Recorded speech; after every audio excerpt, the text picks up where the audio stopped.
بسم اللہ الرحمن الرحیم نحمدہ ونصلی علی رسولہ الکریم اما بعد۔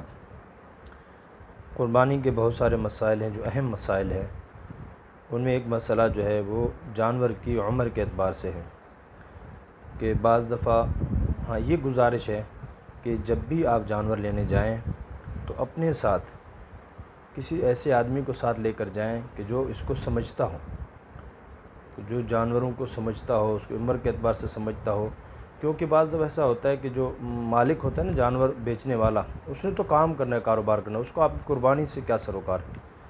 اس نے تو اپنا کام کرنا ہے، کاروبار چل جائے بس۔ نہ آپ کی قربانی کے خراب ہونے سے اس کو فرق پڑتا ہے اور نہ صحیح ہونے سے اس کو فرق پڑتا ہے، اس کو پیسے چاہیے۔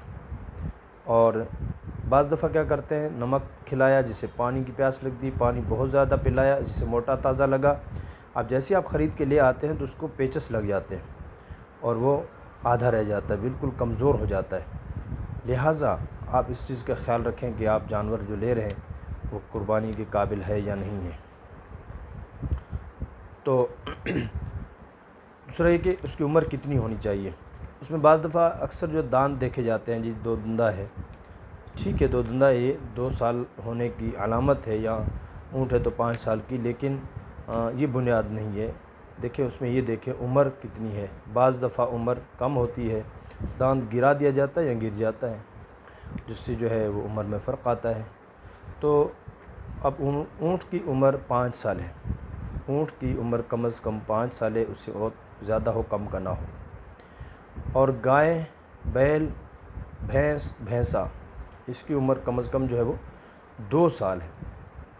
2 سال سے کم بالکل جائز نہیں ہے، 2 سال یا اس سے زیادہ کا ہو تو جائز ہے۔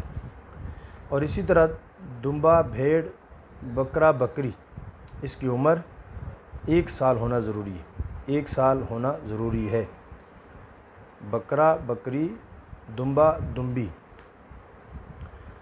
تو البتہ جو بھیڑ یا دمبا وہ 6 مہینے کا ہے، اس سے زیادہ کا ہے، اور اتنا موٹا تازہ ہے کہ اگر اس کو سال والوں میں چھوڑ دیا جائے تو وہ سال والا محسوس ہو، یا موٹا تازہ ہو تو پھر اس کی گنجائش ہے، اس سے کم کا بالکل ہی گنجائش نہیں ہے۔ تو ایسے جو ہے، اس لیے جو ہے ایسا جانور تو قربانی کے لیے جائز ہے۔ اور جو جانور بالکل اندھا یا کانا، یا اس کی ایک آنکھ بھی روشنی تہائی یا اس سے زیادہ جاتی رہی ہو تو اس کی قربانی جائز نہیں ہے۔ جس جانور کے 1 یا 2 پاؤں کٹے ہوئے ہوں لیکن پاؤں چھوٹا ہونے کی وجہ سے یا بیماری کی وجہ سے زمین میں نہ رکھا جاتا ہو، یا زمین پر رکھ تو لیتا ہو مگر اس سے چل نہ سکتا ہو اور نہ سہارا لے سکتا ہو، تو ایسے لنگڑے جانور کی قربانی درست نہیں ہے۔ البتہ اگر پاؤں ٹیک کر سہارا لیتا ہو اور چلنے میں بھی اس سے مدد ملتی ہو، محض معمولی سا لنگ ہو، تو پھر قربانی درست ہے۔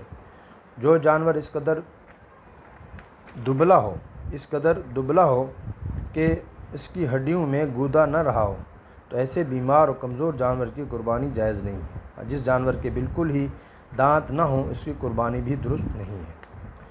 البتہ اگر کچھ گر گئے اور زیادہ باقی ہیں تو پھر اس کی قربانی جائز ہے۔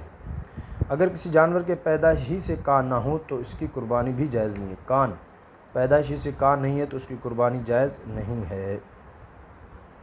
البتہ چھوٹے چھوٹے ہوں تو پھر جائز ہے۔ جس جانور کا سینگ جڑ سے ٹوٹ کر گویا گودا باہر آیا ہو تو اس کی قربانی درست نہیں ہے۔ البتہ اگر پیدائشی نہ ہوں یا صرف اوپر کا خول اتر گیا ہو تو درست ہے۔ پیدائشی سینگ نہیں ہے یا صرف اوپر کا خول اتر گیا ہے تو اس کی قربانی جائز ہے۔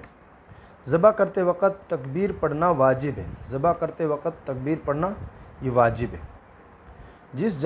واجب ہے۔ قبلہ کی طرف منہ کر کے جانور کو ذبح کرنا سنت ہے، بلا عذر ترک کرنا مکروہ ہے، مگر ذبح صحیح ہو جائے گا۔ اگر بچہ، بیمار یا کمزور آدمی ذبح کرتا ہے اور دوسرے آدمی اس کا ہاتھ پکڑ کر ذبح کرا رہے ہیں، یا جانور طاقتور ہے اور 2 آدمی مل کر چھری چلا رہے ہیں، یا ذبح کرنے والا ناواقف ہے اور قصاب چھری پکڑ کر چلوا رہا ہے، تو ایسے دونوں آدمیوں کو تکبیر پڑھنا واجب ہے۔ کیونکہ دونوں ذبح کرنے والے ہیں، مگر جس شخص پر قربانی واجب نہ تھی اور اس نے جانور خرید لیا، چونکہ نفلی کام شروع کر دینے سے واجب ہو جاتا ہے، اس لیے اس شخص پر اسی جانور کی قربانی واجب ہوگی۔ حق تعالی ہمیں بھی قربانی کی توفیق عطا فرمائے، آمین۔ اس لیے جو ہے ایک تو یہ عیب ہیں، اور ایسے عیب والے جانور ان کو خریدتے وقت ہی پہچان لیں، ورنہ جانور خریدنے کے بعد پھر پریشانی ہوتی ہے کہ اب کیا کریں، اس جانور کا خرید لیا ہے، پھر دوبارہ اس کو تبدیل کرو یا اس کو لے جا کر بیچو یا وہ کرو، تو بہت مشکل کام ہے۔ اس لیے پہلے سے ہی جانوروں کے عیب دیکھے جائیں، اور جو ہے جانور خریدنے کے وقت اس کی عمر دیکھی جائے۔ اللہ تعالی ہم سب کو اس پر عمل کرنے کی توفیق عطا فرمائے۔ وآخر دعوانا ان الحمد للہ رب العالمین۔